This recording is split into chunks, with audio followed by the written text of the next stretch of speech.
¿Ya? Empecemos. ¿Listo? Ok. Sí. De nuevo, para repetirme, soy Greg Holland, soy gerente general de la Cámara Chilena Británica. Bienvenidos a los miembros del Comité de Tecnología, Ciencia y Innovación. Bienvenido a los otros socios de la Cámara, bienvenidos a nuestros invitados. Hoy día vamos a ver el mundo de ciberseguridad. De mañana yo estaba en un seminario hablando de la reconstrucción sustentable. Estamos hablando de la amenaza más grande, más fuerte que enfrenta la humanidad en este momento, el cambio climático. En este momento estamos viviendo esta pandemia que afecta a todo el mundo. Y yo pienso que en tercer lugar viene el tema de ciberseguridad. Está llegando muy rápido y tenemos que protegernos y entenderlo bien. Entonces, hoy día tenemos un panel bien calificado para comentar en este tema. Entonces, voy a pasar la mano a nuestra presidenta, Joana Pérez, para presentarlos. Joana. Gracias, Greg. Bueno, buenas tardes a todos los que están remotamente escuchándonos.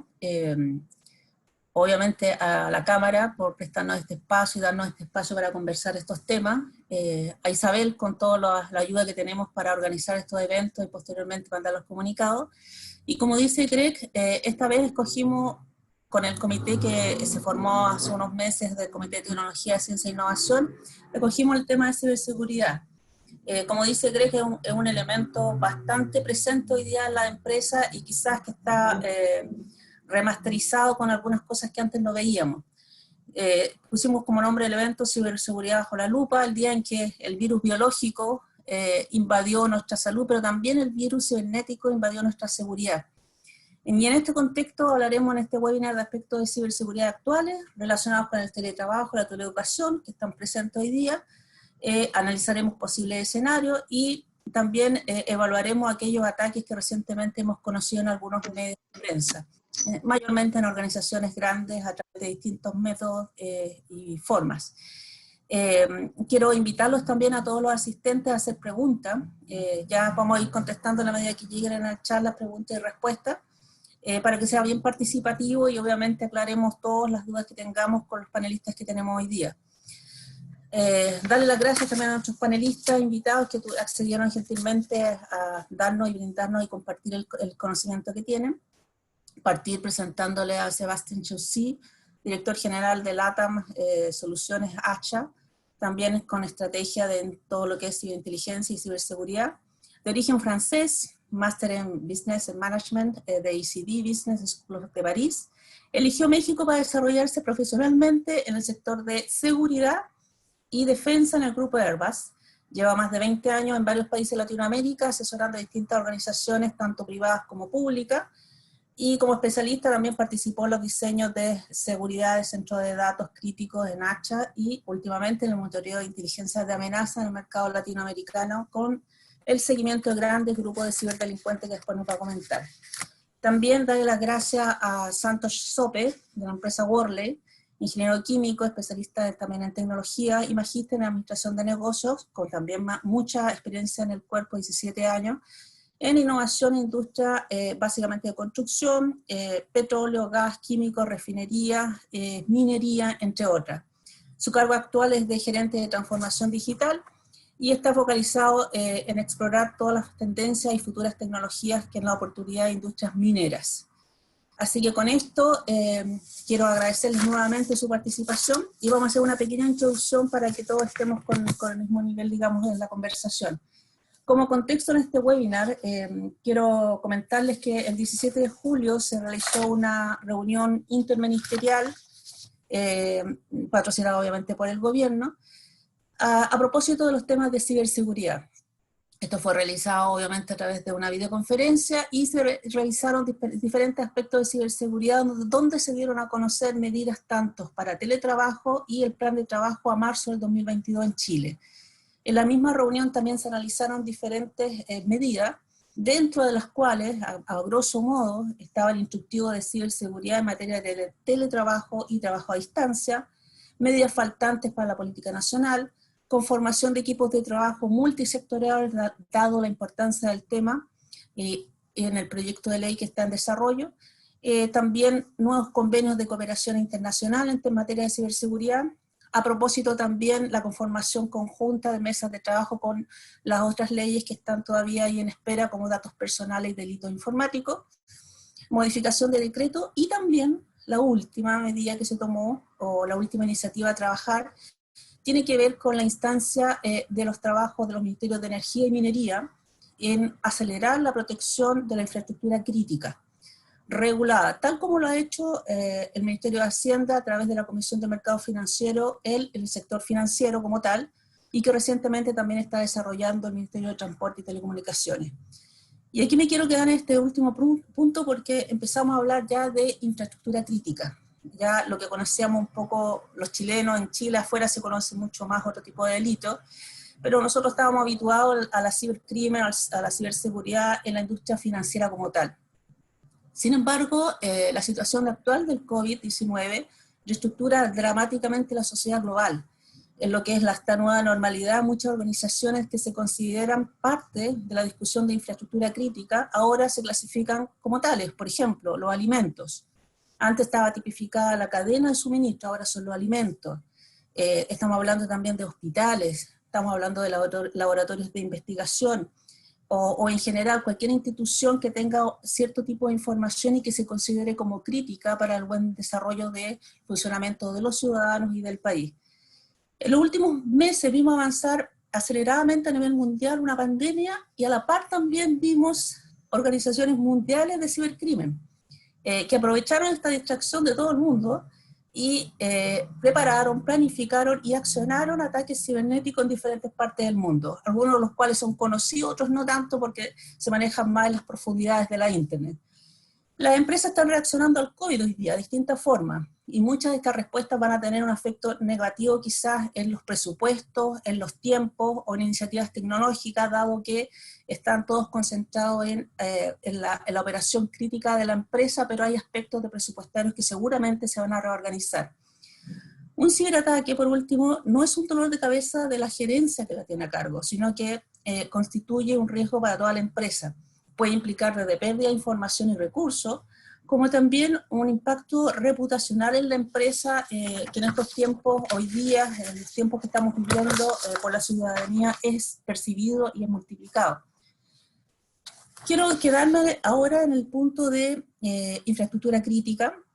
Vuelvo a repetir, estábamos acostumbrados a ataques cibernéticos en extracción de datos, información financiera, hasta este momento. Como bien dice Greg, hoy día infraestructura crítica incluso puede ser medio ambiente, o puede ser temas relacionados a aspectos mundiales o locales. Y en este sentido se abre un espectro bastante amplio. Santos, quiero partir preguntándote, a tu juicio, ¿estamos preparados quizás, dado la industria que tú estás hoy día inmerso, que es la minería y la industria en la cual también has participado, ¿estamos preparados mundialmente, y en particular en Chile, para incorporar no solamente las normativas, sino que las tecnologías, los comités internos, los procesos, a estos nuevos sectores de infraestructura crítica? Buenas tardes a todos. Primer punto es súper importante para entender lo que comentó Joana. La infraestructura crítica, que siempre vemos la ciberseguridad en sector defensa o gobierno, pero también el cambio de objetivo de malicioso, de ciberataque, que no pensamos solamente de público, también afecta la infraestructura crítica que viene energía, agua, alimentación, química, laboratorio, investigación, telecomunicación también parte, transporte. Mira, yo voy a compartir algunos ejemplos que fue un ataque, yo voy a decir que famoso en estos últimos 5 años. Por ejemplo, en 2017, me recuerdo bien, que fue en Inglaterra, fue un WannaCry. Si usted recuerda que fue como cerraron casi 17 hospitales ese tiempo. Entonces, fue un ataque a la infraestructura crítica en Inglaterra. Entonces, también me recuerda ese tiempo, fue un ataque en Ucrania, que cerraron su banco. Banco Ucrania es súper importante en el sector de Europa. Y también otro, el de Saudi Arabia, que cerraron la planta petroquímica. Entonces, no son de gobierno, no son de defensa, pero igual se afecta mucho la infraestructura. Entonces, yo creo que el ciberataque está cambiando día a día y el foco es que parar el país, parar la región, parar la sociedad, porque esa infraestructura crítica apoya a la sociedad finalmente. La visión de ellos ahora es como que cerrar la sociedad o parar la sociedad. Entonces, yo creo que sí. Y yo creo que como el foco se está cambiado, también tenemos que estar preparados en ese aspecto. Sebastián, ¿quiere complementar algo? Sebastián, ¿quieres complementar algo? Sí, claro. Ahí tenemos 3 puntos, retomando lo que comentaba Joana, en la Política Nacional de Ciberseguridad 2017-2022 de Chile. Ahí se define qué es infraestructura crítica. Entonces ahí se define qué es energía, telecomunicaciones, agua, salud, servicios financieros, seguridad pública, transporte, administración pública, la protección civil y defensa. Esos son los puntos de infraestructura crítica que se ha estado viendo al nivel de la ley en Chile y de ahí pues se tienen que profundizar.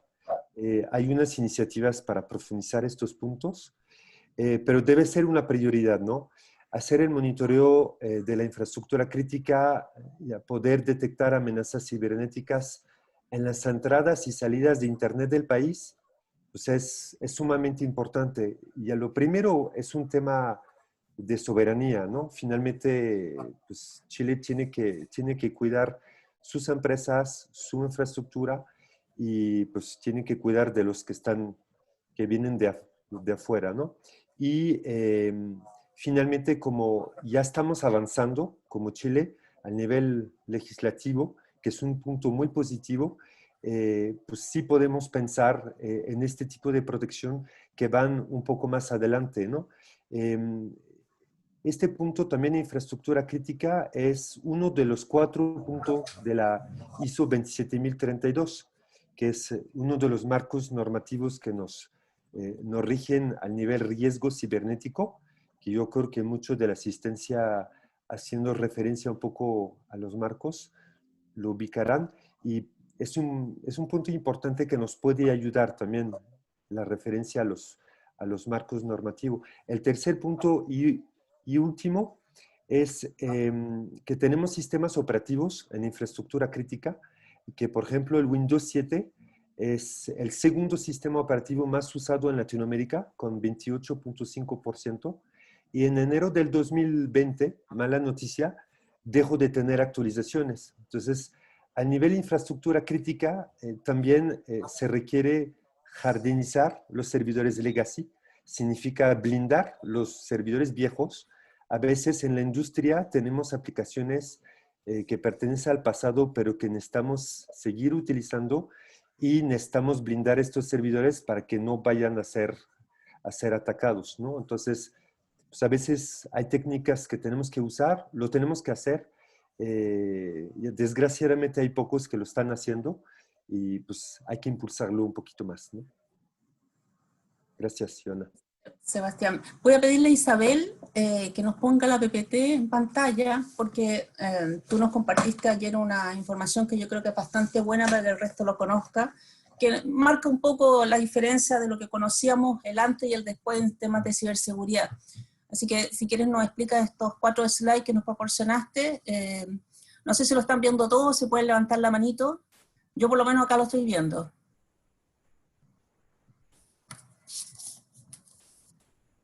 Claro.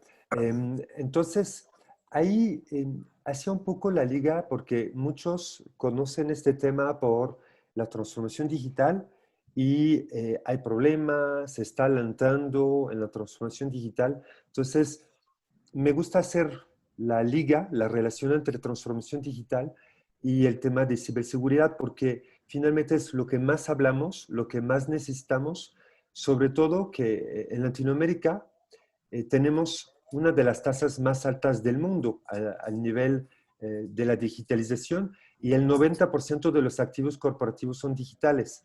Más en este momento de COVID, necesitamos digitalizar más porque muchas cosas lo tenemos que hacer remoto, y entonces el riesgo corporativo es más elevado. Lo que comentaba ahorita al nivel infraestructura crítica, ¿cómo se evalúa? Se evalúa por riesgos.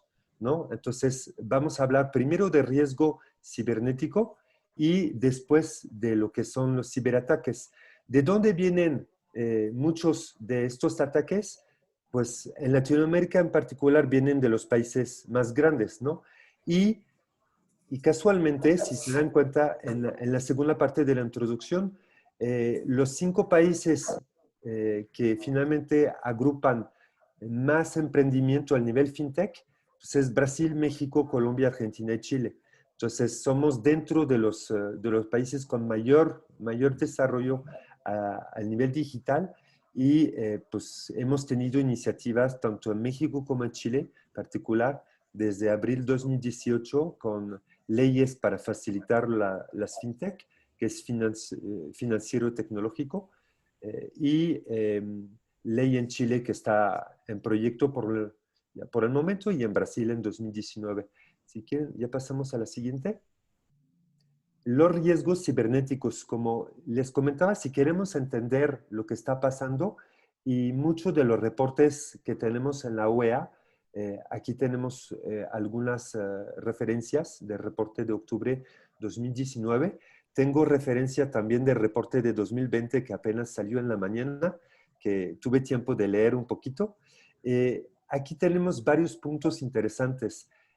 Por ejemplo, por el confinamiento, ustedes sabrán que se utilizó puras transacciones digitales, porque pues no nos permitía salir, teníamos que quedar en casa.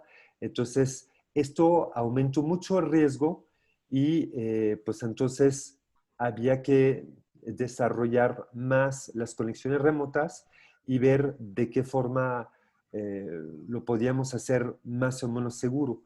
Entonces, se desarrolló más conexiones remotas, caseras, para los trabajadores, y son conexiones que son más vulnerables, ¿no? Son poco protegidas. Entonces, también la evolución hacia la nube, porque son temas sumamente importantes de la nube para la transformación digital y ser más flexible.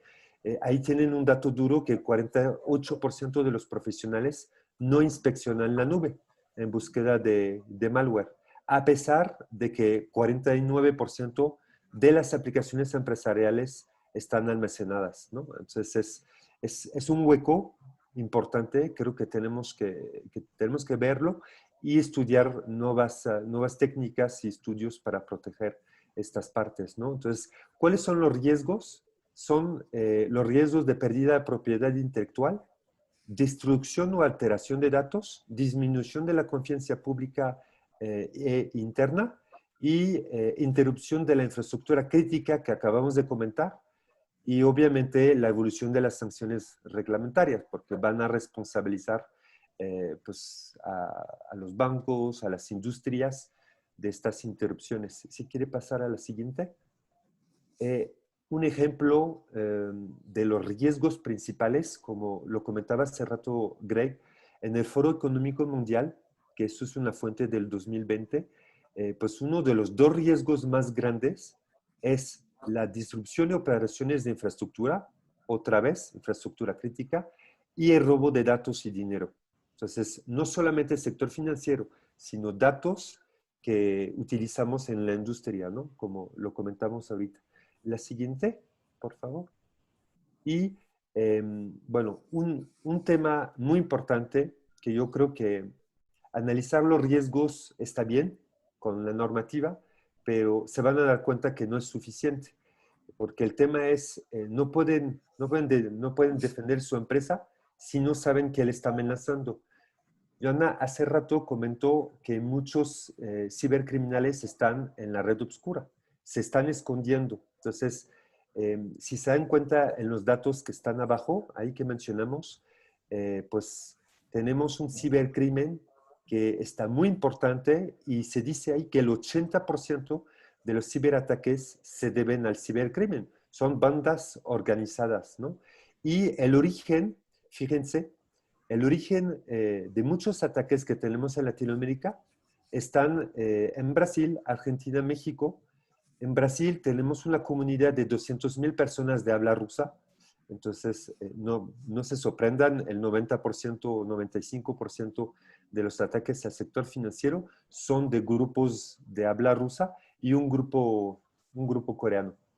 Entonces, bueno, y durante el confinamiento se detectó un aumento de 130% de ransomware, que es un tema que conocen un poquito más, creo, la asistencia. El último tema para resumir y concluir son las técnicas de ataques. Ya vimos los riesgos cibernéticos y ahora las diferentes técnicas de ataques.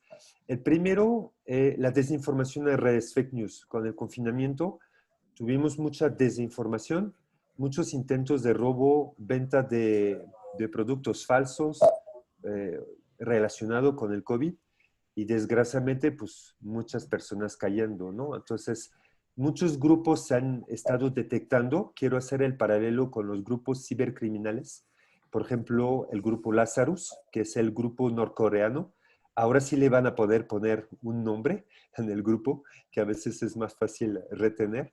También el grupo ruso Silence, ¿no? Que es un grupo que tuvo eco en Brasil por la comunidad de personas que hablan ruso.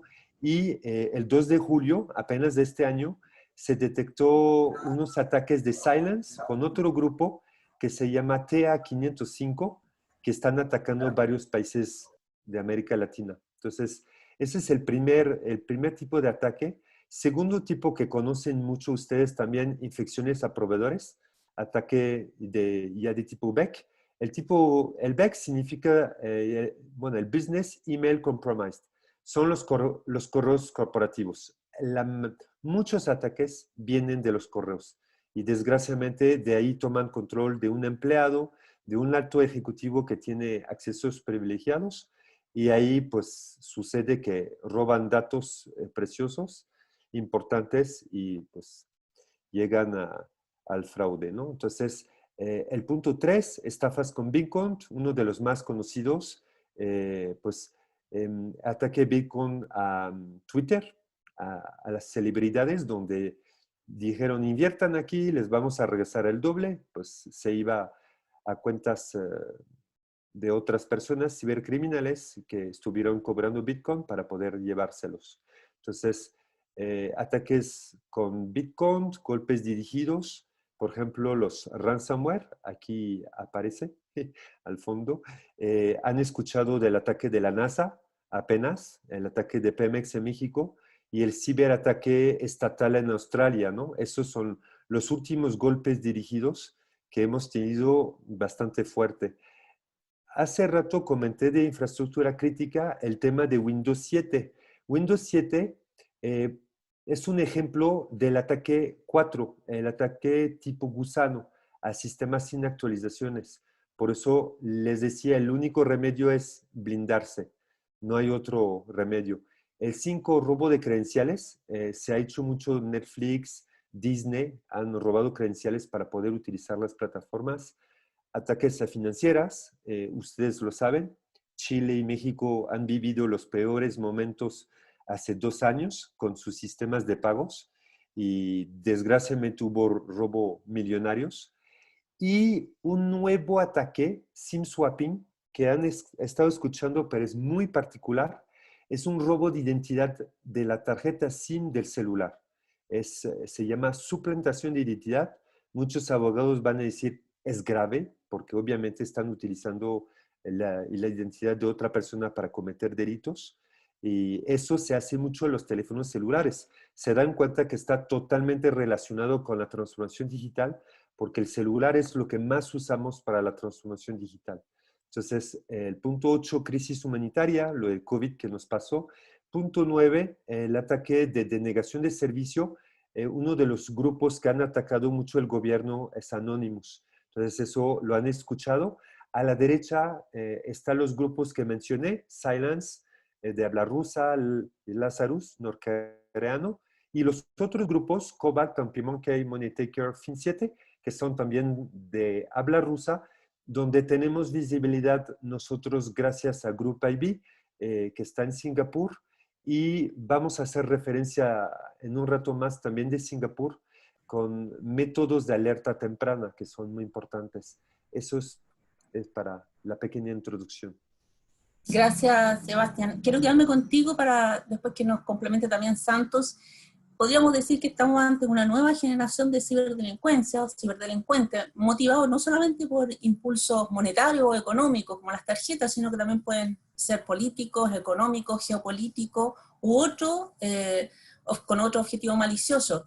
Y en este sentido, ¿cómo es posible o cómo pueden las empresas prevenir, detectar y llegar incluso a enjuiciar con alguna ley este tipo de crímenes que están alrededor del mundo y donde los delincuentes están en lo profundo de la web o en la web tradicional? ¿Cómo lo ves tú?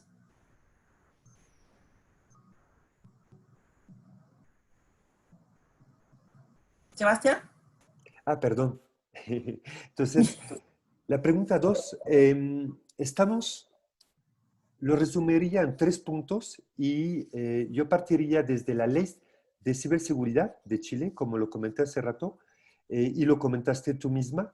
Hay un boletín legislativo de Chile el año pasado, 2019, que lo comenta y tipifica figuras penales relativas a la información por una nueva que finalmente sanciona, ¿no? Entonces, la ley viene a ayudarnos para la persecución del delito. Eso es un punto importante. Regresando un poco más para entender cómo podemos ya perseguir el delito, el ciberdelito, hay que aprender a documentar las pruebas y conservarlas y a capacitar el personal. Buena noticia, en Chile tienen organismos que capacitan, tienen ya carreras técnicas, maestría, tienen certificaciones, tienen una empresa que certifica con lo que son los cursos de Red Team y Blue Team. Entonces yo veo mucha capacidad en Chile para poder responder a eso y aprender a conservar las pruebas, no borrarlas, porque digo, no voy a dar las referencias, pero en los ataques de México, desgraciadamente, uno de los bancos que ha sido más afectado borró las pruebas. Entonces, eso es un problema grave. El tercer punto y último es ir más allá del análisis de riesgo. El análisis de riesgo es lo que nos dice los marcos normativos, pero hay que ir un poco más allá y eso lo dice la Comisión de Mercado Financiero, la CMF, que hace referencia sobre alerta temprana. Recomendada en Singapur. Lo que comenté ahorita, ¿no? Tenemos visibilidad de los grupos cibercriminales de habla rusa y seguimos mucha recomendación de Singapur en el tema para ser más proactivo que pues solamente cumplir el marco normativo con el análisis de riesgo, ¿no? Gracias, Sebastián. Santos, ¿quieres compartir alguna experiencia al respecto? Sabemos que está todo todavía, pero... Sí, por supuesto, porque es súper importante punto, prevenir y detectar. Bueno, ya sabemos que ciberataque es como este momento como COVID, que ya sabemos que todos vamos a estar afectados en algún momento, pero es súper importante cómo podemos proteger, prevenir, que eso es lo que es súper importante. Yo creo que el punto está la empresa y región y país. Yo creo que podría ser que mejorar el sistema de seguridad, y utilizando distintos parches, nuevos parches que está llegando, como comento Sebastián, que siempre tenemos que estar actualizados con el sistema, y como dejo un ejemplo, Windows 7, Windows 10, ese sentido en nuestra empresa Warley siempre está preocupado y actualizando nueva información, nueva actualización.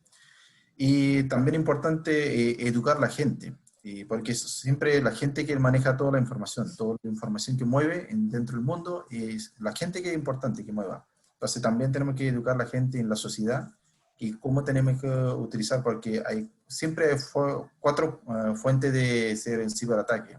Puede ser un phishing, malware, ransomware, y ahora llegó nuevo, se llama ingeniería social.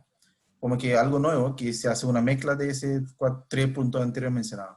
Entonces, la educación de la gente es súper importante. Y hay que definir también cada empresa su nivel de información. Tiene que alguna información que maneja la propuesta, alguna información de relación de cliente. Eso tiene que manejar una capa superior, que está la data encriptada, que esa manera una capa superior para proteger los datos. Y siempre hay que conocer el estado de póliza de seguro ciberataque y ciberseguridad. Siempre tiene que estar actualizado con nuevo antivirus y todo el tema que está llegando. día a día. Quiero quedarme contigo y aprovechar de preguntar también algo que es parte de la cadena, digamos, de ciberseguridad. Se suele considerar que en la empresa y sus colaboradores cercanos están dentro de la política de ciberseguridad. Pero ¿qué pasa con los terceros, los socios comerciales, los subcontratistas, los partners, todo aquel que tenga acceso a los sistemas de la organización? ¿Cómo ha sido tu experiencia y cuáles son los quizás recomendaciones que podrías dar? Sí, bueno, ese punto es súper importante porque ahora estamos trabajando en un mundo más cerca, colaborativo, entonces hay que hacer el proyecto, país o región, tenemos que trabajar en grupos. Entonces, siempre cada empresa trabaja en una capa, se llama intranet, que es donde está bien protegido con su política, con su seguridad, policía, todo. Pero cuando estamos trabajando en otra capa, que es donde invitamos al tercero, o nosotros trabajamos con terceros, siempre tenemos que estar bien cuidadosos. Ahí viene dos temas. Yo voy a decir que el nivel del usuario que participa tiene que entender bien el capa de redes. Hay un tema, se llama DNS, como nombre de sistema de dominio, que es súper importante porque ahí es el punto que donde hay bastante vulnerabilidad, que ahí se ataca bastante virus y ciberataque. Entonces, en ese punto de vista, la gente tiene que estar bien conociendo qué información tengo que compartir con tercero y qué nivel, que siempre estamos trabajando dentro del dominio, que no hay que salir fuera de ese dominio, porque fuera de salir esa cancha, el dominio, hay alto riesgo, porque ahí estamos bastante vulnerables con el impacto de ataque. Eso es lo que generalmente busca el ciberataque, que cuando alguien persona va a hacer algún error, va a ser víctima. Entonces, y empresa también tiene que definir la capa y distinta autorización para que permitir el tercero para venga y trabajar en ese ambiente o compartir la información. Por ejemplo, ahora este momento estamos empujando fuerte en ambiente nube. Eso es lo que es súper importante, pero también hay que definir una autorización, un proceso para que no se salga fuera de ese aspecto. Gracias, Santos. Sebastián. Si gustas, Joana, quería ¿Complementar? Perfecto. Sí, complementar con algunos comentarios que ya puso en la mesa Santosh, que son muy importantes. El primero es los procesos, implementar las políticas y los procesos que ya corresponde a cada empresa. Lo dijo bien, que cada empresa tiene una información distinta, tiene que clasificar. El dos es la concientización de las personas, es muy importante, de cada empresa sobre la información confidencial, la información reservada. Y tres, que no es un punto menor, es la tecnología, que en muchos de los países ya desarrollados existen a que compremos ya nosotros como países en desarrollo mucha tecnología, pero a veces no necesitamos tanto, necesitamos una tecnología que esté alineada a las políticas y alineados a los procesos, que realmente respondan y resuelvan los problemas, ¿no? Gracias, Sebastián. Nos han llegado un par de preguntas, voy a tomar algunas preguntas para irlas contestando entre medio también. Don Luis Miller nos pregunta, si ya firmamos el convenio de Budapest, ¿por qué no adoptamos el de GDPR, ya que tarde o temprano lo haremos en relación a la sanción y protección de datos? ¿Qué tiene relación con la introducción que yo hice respecto al gobierno y todas estas intersecciones ministeriales que están todavía en proceso con la ley de GDPR? Sí, son dos cosas. La modificación de la ley es lo que se firmó del Convenio de Budapest, que es un marco normativo internacional, pero no significa que todo se va a alinear correctamente en Chile. Hay que cuidar también la soberanía. Esos son ayudas. Ahora, la protección de datos es otro tema distinto porque tiene que ver con protección de datos personales, de la privacidad. Entonces, es un tema que se ve por separado porque hay que cuidar pues, los datos de las personas. Lo comentó apenas Santos, que es un tema que se maneja aparte. Perfecto, gracias. También don Luis nos dice, tú también lo comentaste, pero solo para reforzarnos, ¿se debe actualizar entonces los análisis de riesgo en este caso? Sí, es correcto. Cada año se tiene que hacer análisis de riesgos. Sobre todo, cada empresa es única, tiene procesos y tiene que construir sus políticas en función de su información y los procesos de negocio. Perfecto. Nos llega otra pregunta, muy asociada también al tema que Santos nos estaba comentando. Dice, para la protección de correos corporativos, ¿se recomienda la implementación de un DLP o Data Loss Protection? Sí, ese punto es súper importante, Data Loss Protection, DLP, que cada día que está llegando es súper importante, porque por eso, bueno, por la experiencia de nuestra empresa voy a compartir que Worley ya tiene un proceso de encriptación de datos, porque es una capa súper confidencial, pero no todo el data, solamente data confidencial, que de relación de cliente, propuesta, alguna información o de experiencia de otro proyecto. Entonces, ese dato hay que encriptarse porque esa es una capa que generalmente ciberataque se falla. Entonces, esa información, y que también es importante para el control de la empresa de información, y llegar a una capa de respaldo de la información. Ese punto de vista es súper importante.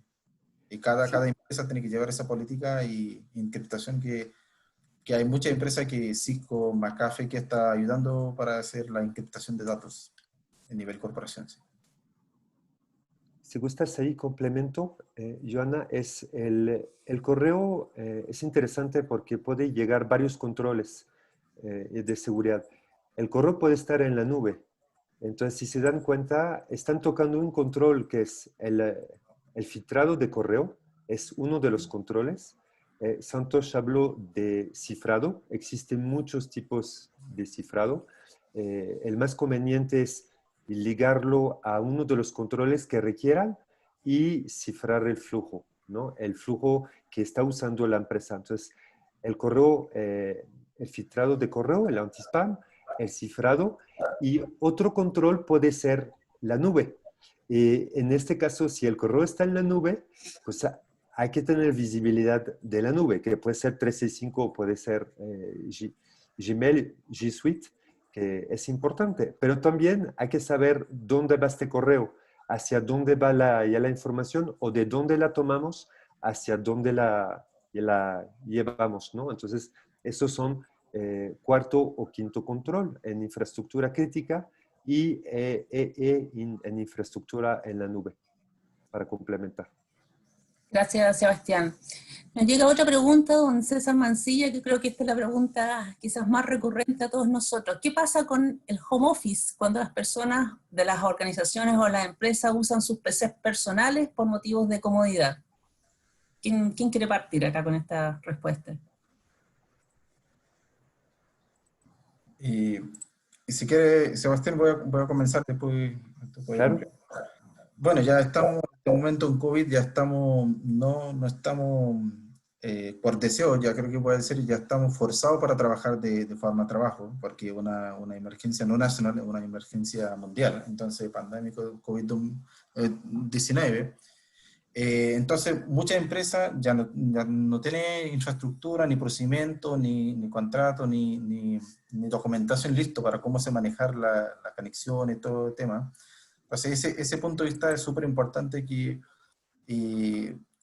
bueno, hay varias empresas que utilizan distintas aplicaciones externas, por ejemplo, TeamViewer o algún externo que se permite conectar, pero también abre un puerto que es bastante vulnerable desde el punto de vista del ciberataque. Y por eso yo creo que cada empresa tiene que manejar una forma, cómo van a hacer conexiones. Y hay bastante seguro la conexión a través de, por ejemplo, Citrix y la plataforma interna, intranet, algo que permite hacer la conexión más segura, pero también la persona que quiere utilizar su propio computador también tiene una responsabilidad social, o también que tiene que estar el computador actualizado con el último parche, que tiene antivirus instalado, y la forma de conexión está adecuada, y también una vez que termina su trabajo tiene que cerrarla bien sesión, porque siempre el ciberataque está buscando alguna sesión, voy a decir sesión ideal o sesión muerta de más de 5 o 6 horas, que siempre ellos buscan esa oportunidad para atacar y robar la información. Entonces yo creo que ese punto siempre cada empresa tiene que agrupar y compartir con la gente y trabajadores para que no se vaya una víctima de ese ataque. Sebastián, para complementar esta respuesta, ¿te acuerdas que ayer conversábamos que también en el home office había una ruta, aquella carretera de información que son las telcos, básicamente, donde también había que considerarla dentro de los aspectos de teletrabajo? Sí, es correcto. Muy interesante la respuesta de Santos porque habló nuevamente de procesos y concientización de las personas, ¿no? Pero como dices, Joana, no es suficiente porque ¿a quién lleva estas conexiones caseras? Pues los operadores. Y ahí depende mucho del gobierno, no solamente normas internacionales, sino de crear cierta regulación para los operadores, para que ellos monitoreen las entradas de Internet del país, las entradas y salidas para detectar amenazas y poder proteger un poco más estas conexiones caseras que que pueden ser utilizadas para ataques de bots.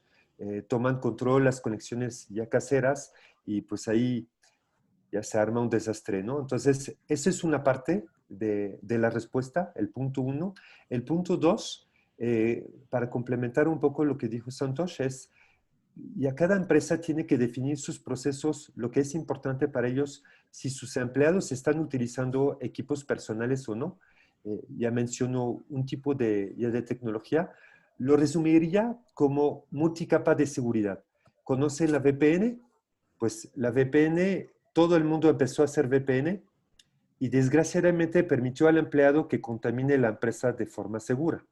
Me parece chiste, ¿eh? Pero ya lo dije de manera muy seria porque ha pasado mucho. Es una conexión segura, pero no es suficiente. Cuando hablo de multicapa de seguridad es porque las empresas necesitan también asegurar los accesos a sus aplicaciones con un tipo de multifactor autenticación. Existe en varias marcas y proteger los datos de la empresa en ambientes seguros y cifrados que pueden ser virtualizados y que pueden abrir remotamente de forma segura en un ambiente totalmente cifrado, ¿no? Entonces, eso es lo que recomendaría, la multicapa y que se pueda definir según lo que necesita cada cliente, claro. Gracias, Sebastián.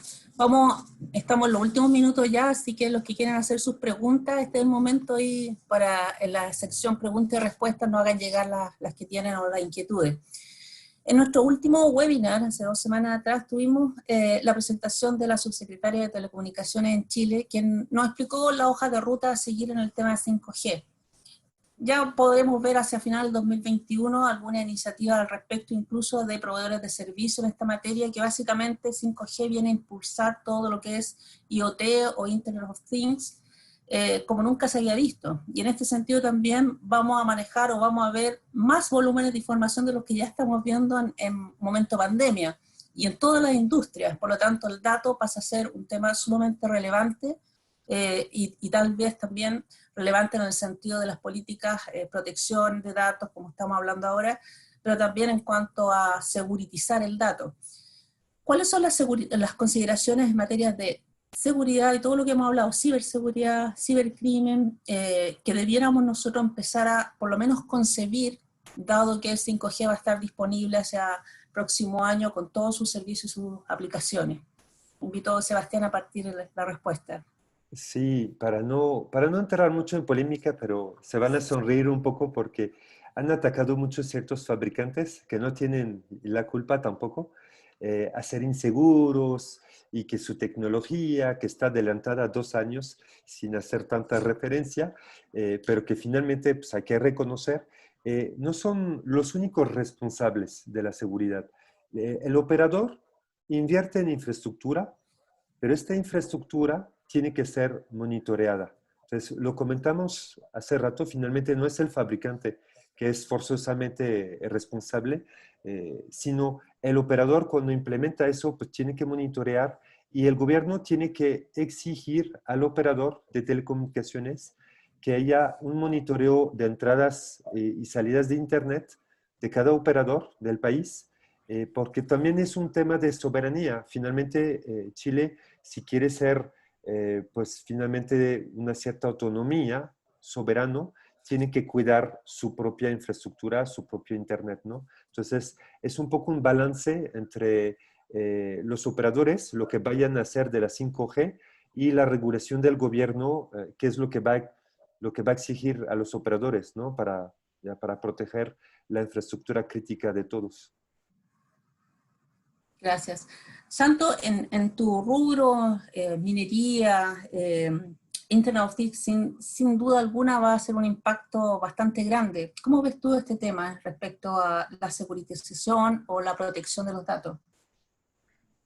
Bueno, sí está relacionado a 5G, ¿no? Sí, así es. Bueno, 5G, ya todos sabemos que se promete que va a ser la mejor banda ancha, en mejor velocidad y baja la latencia. Pero bueno, me recuerda que el año pasado la empresa AT&T, como American Telegraph and Telecom, hizo una encuesta invitando a varias gente y para preguntar cómo estamos preparados con 5G la ciberseguridad. Y parece que 72% de la gente dijeron que no estamos preparados porque 5G viene muy fuerte y van a aumentar el uso de cosas de Internet, IoT. Y como ya sabemos que mayor flujo de información va a ser mayor ataque. Y con eso una relación directa.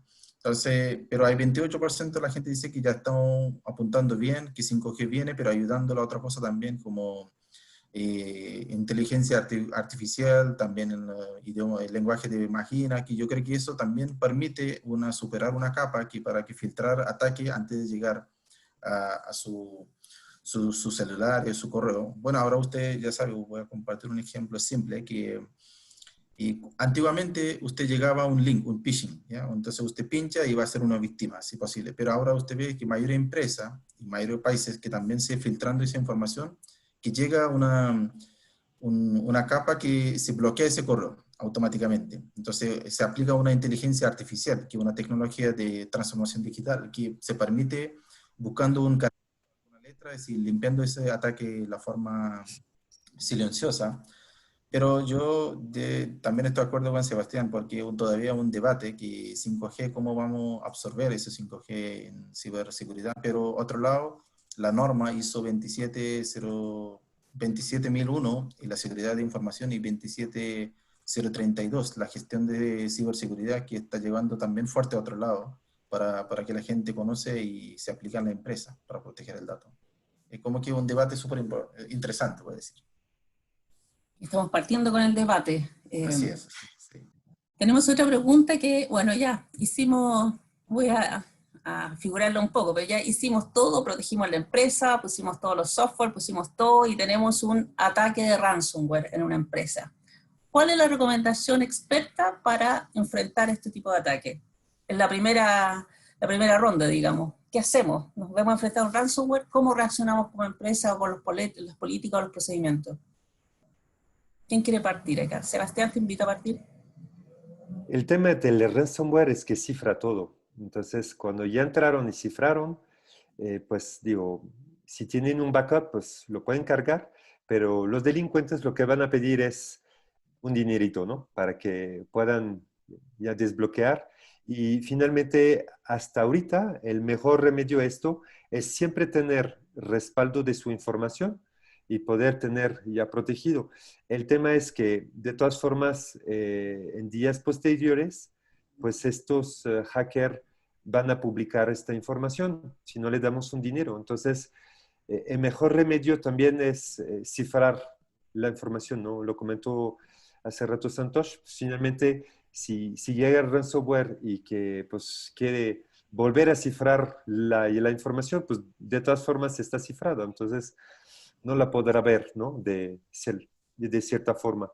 Ahora, antes que llegue el ransomware, la mejor forma es lo que comentaba hace rato.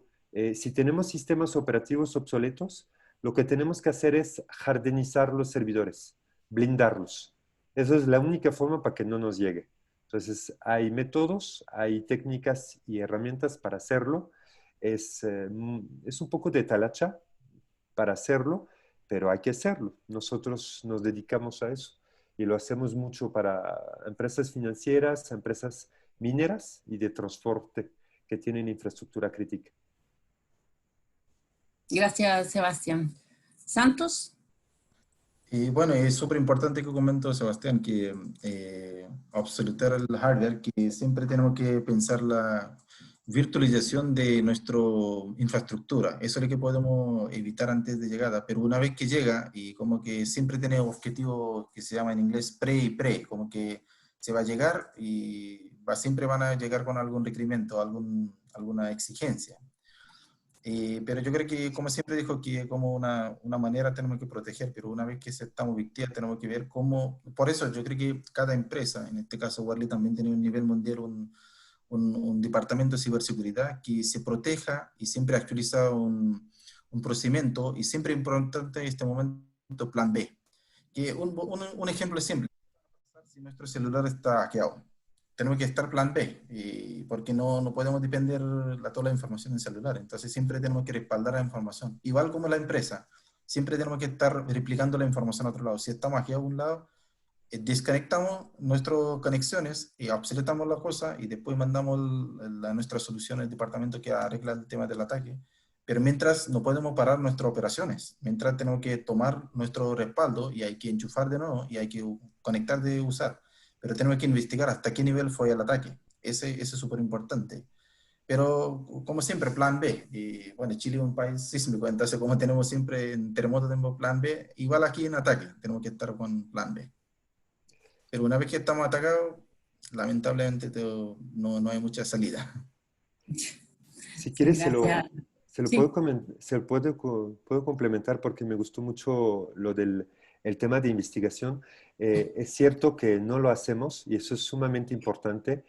Tener el plan B es tener un plan de respuesta a incidente que es sumamente importante para prepararse. Es decir, si pasa, pues ¿qué vamos a hacer? ¿Cuál va a ser el proceso? Las personas están capacitadas, hay conciencia para hacerlo y tener los planes, ¿no?, de continuidad de negocio para seguir operando. Y lo que dijo Santos es bien importante, hacer investigación, hacer inteligencia de amenaza para poder ver de dónde viene y entonces cómo podemos prever esto a futuro. Porque si somos el blanco, pues va a volver a suceder porque pues, ya vieron que es fácil y entonces pues vamos a estar, ¿no? gracias, Sebastián. Vamos a ir cerrando porque ya estamos en los últimos minutos, partí un poquito más tarde, pero vamos a hacer quizás, me disculpo con los que no se pueden contestar las preguntas, han llegado varias por interno, quizás podemos hacerle llegar las respuestas después por mail. Yo los invito a que nos comenten quizás su visión respecto a lo que ha avanzado la ciberseguridad desde el inicio, cuando lo conocimos hasta ahora, porque hoy día se puede ver una ciberseguridad donde es un producto as a service, es decir, yo, comprador de servicios de ciberdelincuente, puedo pedir cualquier cosa a estas bandas de ciberdelincuentes o cibercrimen. Entonces, ¿cuál es su visión al respecto a lo que ha ido mutando, cambiando y profesionalizándose la ciberseguridad también como mercado? Si quieres parte tú, Sebastián. Sí, fíjate que voy a tomar unos comentarios de las preguntas para responderles, y tienen mucha razón. Philip hizo referencia al sistema Europol y quiero afirmarle que todo lo que es Europol, Interpol, Cybersecurity, son los organismos que justamente están más informados, están asesorados por nuestro grupo que está en Singapur, entonces no es un azar, estamos relacionados. Entonces, cuando tú dices, se han sofisticado, sí, y Interpol y Europol han desarrollado investigaciones que son sumamente importantes. La referencia que hace Philip es sumamente importante porque son los que tienen más visibilidad de los grupos de ciberdelincuentes. El sitio de nuestro grupo es miembro del Consejo de Europol e Interpol. También formamos los grupos de ciberseguridad de Europol y de Interpol y ayudamos a investigaciones de persecución de cibercriminales. Entonces, es un tema que es de actualidad. Lo que decías son grupos organizados, es el crimen, el cibercrimen organizado y que no están atacando al azar, ¿no? Saben lo que hacen. Hay cursos de ataques automatizados, hay partes de ataques que ya están a la venta para que puedan cometer fraude. Finalmente hay tarjetas, vamos a utilizar las tarjetas y vamos a cometer la otra parte que hace falta para recuperar más dinero, ¿no? Entonces, lo que dice Philippe es muy importante, es una referencia, lo pueden revisar, es totalmente auténtico y estamos participando en estas investigaciones. Gracias, Sebastián. Para ir finalizando, Santos, tu visión al respecto de cómo ha evolucionado ciberseguridad y estos compradores también que hay de por medio que no se conocen, muchas veces se conocen solamente los ataques. Y, disculpa, ¿puede repetir la pregunta, Joana?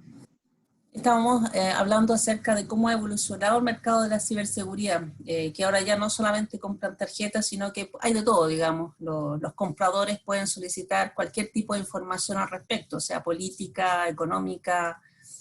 Básicamente siempre hay un comprador para este tipo de materia. ¿Cuál es tu visión respecto a la evolución de cómo evolucionó ciberseguridad y sobre todo en temas de pandemia también, donde hay mucho volumen de datos? Sí, sí, buen punto, porque en COVID ya estamos, como dijo, que estamos única manera de conectar el ambiente a través de Internet. Es una capa bastante superior, bastante sensible, porque ahí que permite para conectar el mundo, pero también es una capa sensible que donde estamos expuestos para hacer un ataque ciber fácilmente.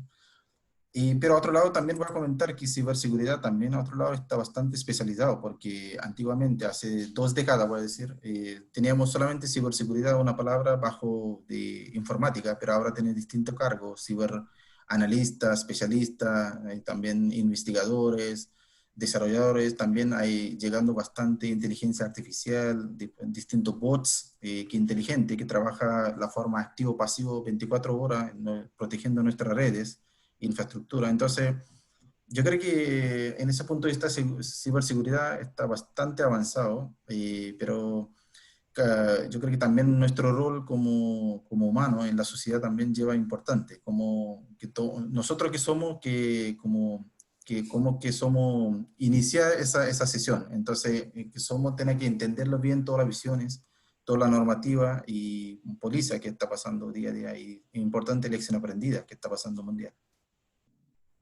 Gracias, Santos. Bueno, yo quiero ir redondeando ya, agradecerle a los dos invitados que tuvimos.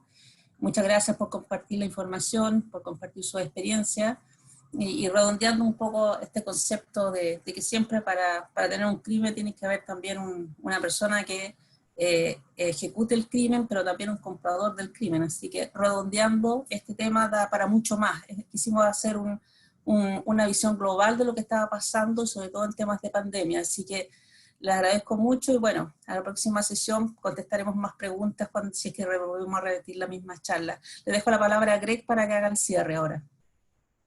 Muchas gracias, Joana. No tengo mucho para agregar, solamente que aprendí mucho en poco tiempo. Entonces, muchas gracias, Sebastián y Santos, por toda la información. Realmente es una amenaza que viene de, no sé de dónde. Muy bueno su cobertura. Muchas gracias por su presencia. Gracias a nuestros participantes y por supuesto gracias Joana y Isabel para organizarlo. Buenas tardes. Gracias. Buenas tardes. Muchas gracias a todos. Buenas tardes. Buenas tardes. Adiós. Adiós. Adiós.